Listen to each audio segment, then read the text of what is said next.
Well, hello everyone. Welcome to the Las Vegas Clark County Library District's YouTube channel, Virtually Anywhere. My name is Deandra, and I'm the Performing Arts Center Coordinator at the Summerlin Library. I'm here today with my colleague, Tony Allison, from the Windmill Library for another interview in our series, Music Matters. For those of us in the performing arts, music matters a lot. We are very glad to have the opportunity to examine it a little closer and to talk to some of the amazing artists we have partnered with in our performing arts centers. To introduce today's special guest and start the conversation going, here's Tony Allison at Windmill Library. Tony? Deandra, thank you so much. Thank you for helping set up this event. Welcome, everybody. Welcome back virtually to Windmill Library Auditorium and our conversation with Elijah Rock. Elijah Rock is a singer, actor, dancer who delivers timeless songs with an ease reminiscent of the greats like Frank Sinatra, Sammy Davis Jr., Robert Goulet, and Nat King Cole. He stars as lead vocalist in Vegas, the Show at Planet Hollywood. This Cleveland-born baritone specializes in Broadway, classical, and original material. He won the NAACP Theater Award for Best Male Equity Performer in Breath and Imagination, the story of Roland Hayes, and was nominated for an Ovation Theater Award for his role as legendary Cotton Club star Cab Calloway in the musical revue I Only Have Eyes for You. Other notable roles include the crooner in Words by Ira Gershwin. As one reviewer noted, Rock is establishing himself as one of his generation's foremost interpreters and performers of the Great American Songbook. Last September 2019, we had the privilege of welcoming Elijah to our two venues, Summerlin Library and Windmill Library. Those shows went so well, we wanted to have him back as soon as we could. Unfortunately, this pandemic has forced us to postpone that probably until the spring of 2021. But in the meanwhile, Elijah very kindly shared with us the link to his video that he himself directed for his song, Gershwin For My Soul. And you'll find that featured on our YouTube channel, Virtually Anywhere. And of course, you can find out much more about Elijah Rock at his website, elijahrock.com. But his email tagline says it all beautifully: eyes to the future, ears to the past. So now it gives me the greatest pleasure to welcome back virtually our friend, Elijah Rock. Hi, Elijah. Thank you. What a nice introduction. That was very nice. Thank you. Great to see you. Welcome back to Windmill Library virtually. Yeah, I know. Do look forward to getting you back on this stage, hopefully next spring, if we're all through this by then. Yeah, that would be nice. So your two shows last fall were absolutely unforgettable. What have you been up to since then? How's it been going through this pandemic, good sir? Well, you know, it's been what a ride. That's the best way I can put it, because of course, you know, being in Vegas, the show, and having a show that's so successful close. I think that was a bit surreal for all of us. We just didn't see it coming, and we certainly didn't think it would last this long. So once the initial shock of it wore off, it became, so what's next?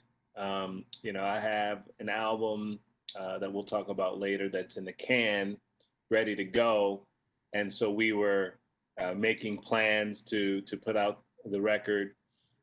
And, but I've always been writing. I've always been writing. And so for me, it was a time for me to be able to hunker down and write this book that's always been on my consciousness to write. So you know, in that regard, it's been a blessing because I've had the time and the focus to just sit and write 5-6 hours a day. So it's been a blessing. But then, of course, you have certain things that are going on with just the concern of family and friends, the health concern initially. So that was disconcerting. And then, we have all of this race war going on, and that's a whole other level of concern. So it's like it's kind of surreal because I feel like I'm in this bubble where like I need to be isolated in this bubble to do the creative work, but I do need to know what's going on in the world because what's going on in the world is so significant, and we are in historical times, and but I do feel that the work that I'm doing will be a contributor in some positive way to what people are going through, and I just can't imagine what my friends in New York are going through, and I just feel like everyone has a unique story around it. Absolutely. And I was going to go on and ask you about that. So let me jump to that question right now. Can music help us heal this troubled world that we are living through right now with everything that's been going on? Yeah, I think music is healing as we speak. Right now, there is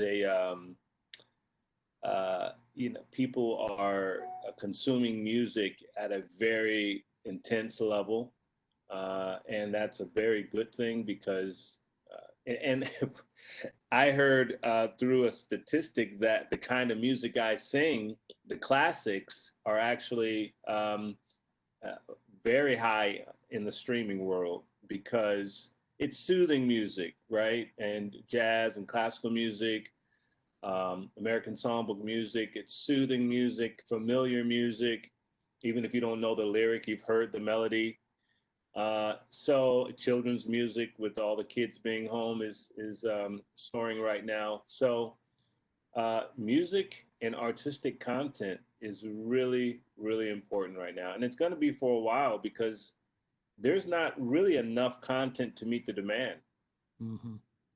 And that's why we love the fact that you kindly shared the link to your video, Gershwin For My Soul. What better than Gershwin for anybody's soul? But I love that song and I love your video. Is there no end to your talents, good sir? I saw you singing and acting and dancing. I didn't know you were also a movie director. So can you please just tell us, how did you learn that? And then, because we're trying to learn that stuff right now ourselves. And how did you get that project off the ground, going to Thailand to film that amazing video? That's a good question. Well, I've been writing screenplays for a while, and we have a screenplay right now called The Family Will, me and my partners in LA. And it's now making the rounds at the studios and production companies. And there's a major actor reading it right now who could be very beneficial to us if she comes on as one of the stars. So in writing screenplays, I learned how to write my own treatments for videos. And I have yet to direct my first feature, which is one of the next big things I want to do. Is I want to direct a short film and eventually direct a feature film. But music videos are where a lot of directors sort of enter the directorial game. So I went to Thailand. I had the first record, Gershwin For My Soul, was in the can. And I went to, I actually went to Australia for a month, and my cousin and I weren't ready to go home. And so we literally looked on a map and was like, what's close? And he was like, maybe we go to Phuket. Let's just go to Phuket. And so we Airbnb, got a great Airbnb next to Naiharn Beach. And it was like magical. So once I got there, I thought to myself, how can I don't have a video right now for this project. I can't be in Phuket, Thailand and not make a music video. So I started just talking to people. I wrote the treatment, started talking to directors. There was a French guy on the island who great director, had all the tools. And then there was a Russian duo, a producer and a Russian cinematographer, two guys. And the cinematographer did not speak English, but the producer did. And so we had this meeting, and it was magical because I was speaking in English and the producer was translating to the cinematographer, and they just got it. And I just said to them, I said, listen, if you guys can follow this treatment and get me these shots, then we're gonna have a music video. It's gonna be great. And they had the connections with all the locations on the island. And they could do it in my budget. I was like, yeah, this is crazy. So within a month of being there, I was shooting a music video, and I cast the girl. Everything came together in 3 days. We shot the music video, and this is when I knew that I was onto something. So I'm meditating one day, and there's a knock at my door. Now, in the music video, you see there's this aerial view of this villa, the view, right? But I had another villa called Kata Rocks, and Kata Rocks is even a step above the view.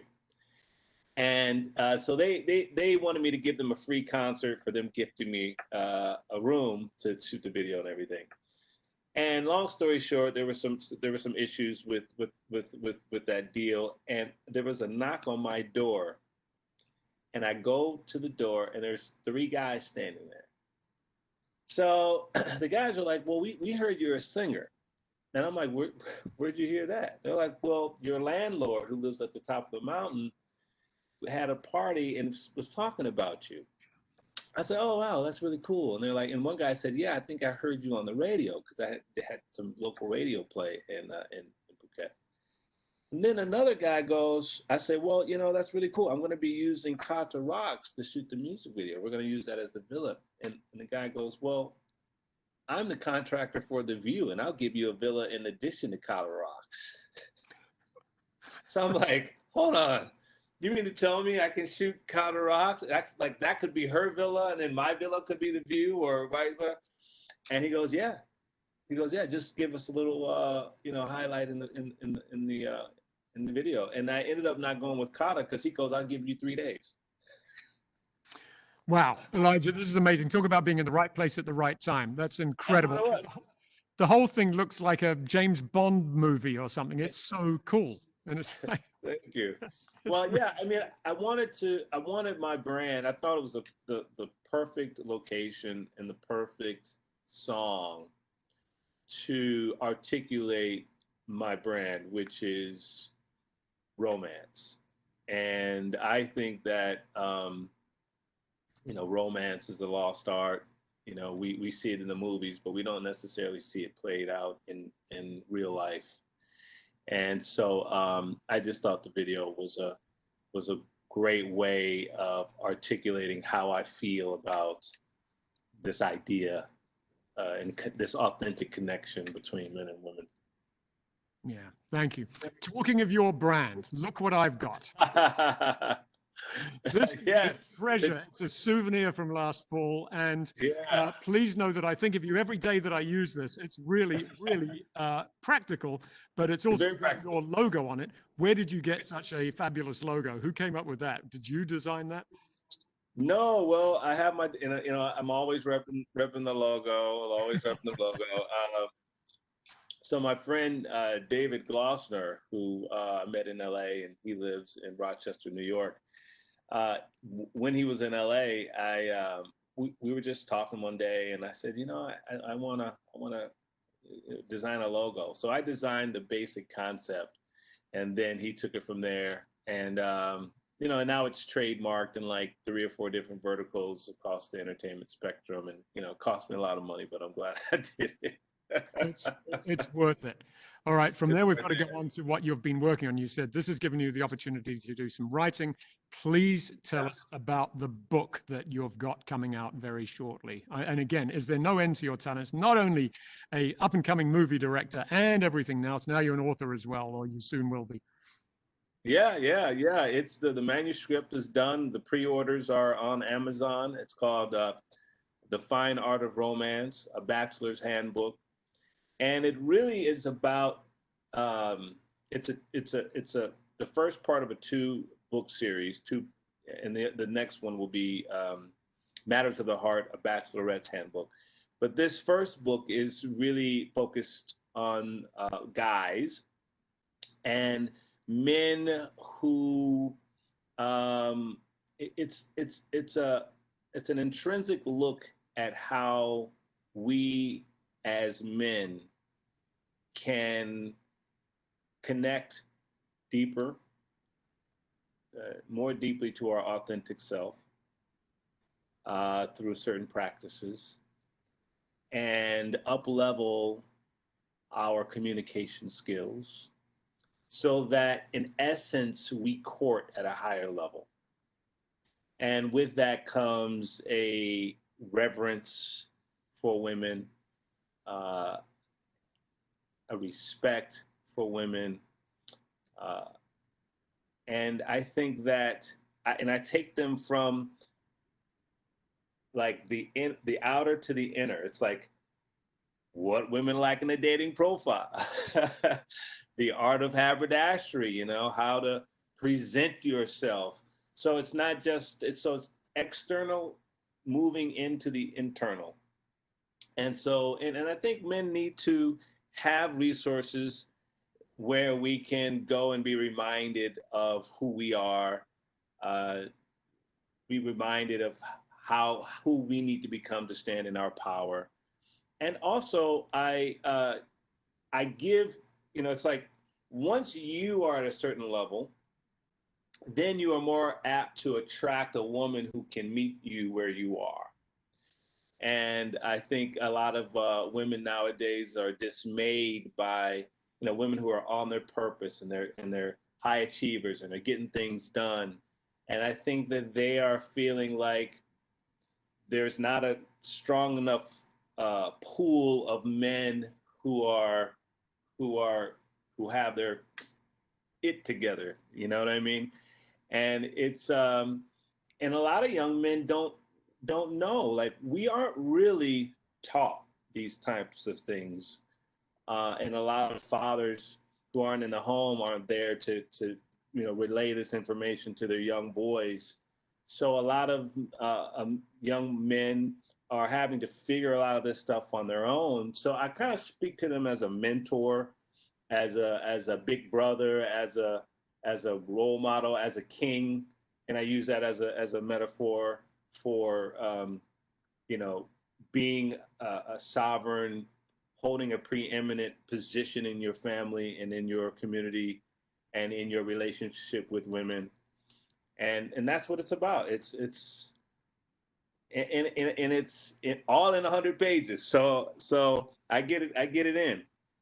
It sounds like a really good read, absolutely Yeah. unputdownable. We look forward to seeing that in print when it comes out. I think I learned that. I hope I've learned that, but I needed advice like this when I was younger.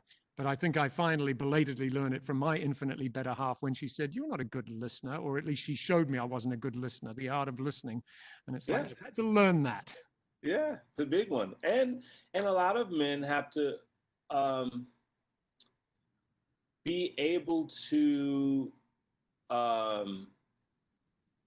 sometimes women who are very, very successful in life, they have this unconscious way sometimes of emasculating men, and it's not conscious at all in the ways that it can happen. It can be very unconscious, and a lot of men will just sort of shut down and not really know how to handle that, right? So I give men tools to handle that, because it's like, you do want a high achieving partner, but with a high achieving partner in these days and times come with women who have to deal in a very chauvinistic society to be successful and take on masculine energies and behavioral patterns. And so if men don't know how to confront that with love and compassion and an elegant heart, he may shut down or leave. And so I have a lot of female friends who are like, they don't understand the reaction. And it's like, well, maybe there were some things that were happening unconsciously that he couldn't communicate and he didn't know how to deal with. So instead of confronting this issue, he decided to leave. Mm-hmm. So we deal with that. Talking about successful man, first of all, how did you get to be so wise? But just briefly, how did a kid from Cleveland, Ohio, end up as the lead in a show on the Las Vegas Strip? Give us a potted biography in 50 words. Okay. Well, I mean, I was in LA performing, and I was doing quite well in LA, and frankly, the traffic started to become a big pain for me, and so I had an agent in LA, and I thought, well, maybe I should just look at Vegas. And I was also coming back and forth to Vegas every month for about 6 months. So I developed some relationships here, and I just thought, hey, I want to try something different. I could still audition back in LA when I need to. And so I was here, and I got a call out of the blue from a friend of mine, Frank Lawson, who was in the Maryland show. And he said that I have a friend who's in Vegas to show, and the lead African American role, they need another guy, a part-time guy. And so I said, wow, that's great. And I had seen the show, which was ironic, and I liked the show. I thought the show was entertaining. So I got the call on a Thursday. On a Tuesday, they wanted me in. Like pretty much in a week, I had the gig. And it was great. It wasn't a show that I thought I would be in because I have been mostly doing legit regional shows. But because I was recording my album and I had the time, it was like, and the show is right up in my, it's in my skill set. It's like right up my alley. Mm-hmm. The nostalgia, what the show's about, the role itself, it just fits me. So it was kind of like Providence. It was destiny. And I'm so glad I did it because it gave me an opportunity to do something I'd never done before, which was lead a show on the Las Vegas Strip. So I can check that off my bucket list. And I got to build relationships with Deandra and you and people in the community here in Vegas, which has been wonderful. Yeah, it's been a great ride. Well, Elijah, we are thrilled to have you among our friends. Thank you for saying that. We are looking forward to having you back in March. And I just want to leave you with the simple question that might have a complicated answer. What does music mean to you? I believe music makes the world go round. Without it, I asked this question to a friend. I said, what do we need the most? Music or technology, or what's most important? And it's interesting you asked that question. Some people might say technology, but actually I believe it's music because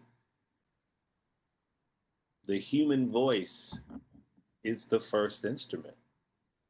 It's how we communicate with birds and animals, and we are music. We are music. So without music and communicating through sound, you can't invent technology. Right. Well, I mean, it's hard. Elijah, thank you for incarnating that in everything you do. Congratulations on your very successful project. We look forward to seeing the book and the album. Thank you. Thank you very much, guys.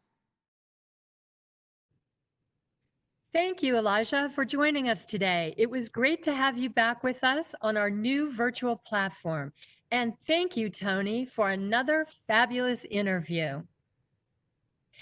You can find out more about Elijah, including details of his new book, The Fine Art of Romance, A Bachelor's Handbook, and his upcoming album, Matters of the Heart, at his website, elijahrock.com. You'll find a link to Elijah's official video, Gershwin For My Soul, and much more at our YouTube channel, Virtually Anywhere, at youtube.com/The Library District. And of course, you'll find a wealth of electronic resources, including books and music, all free with your library card at the Library District's website, lvccld.org.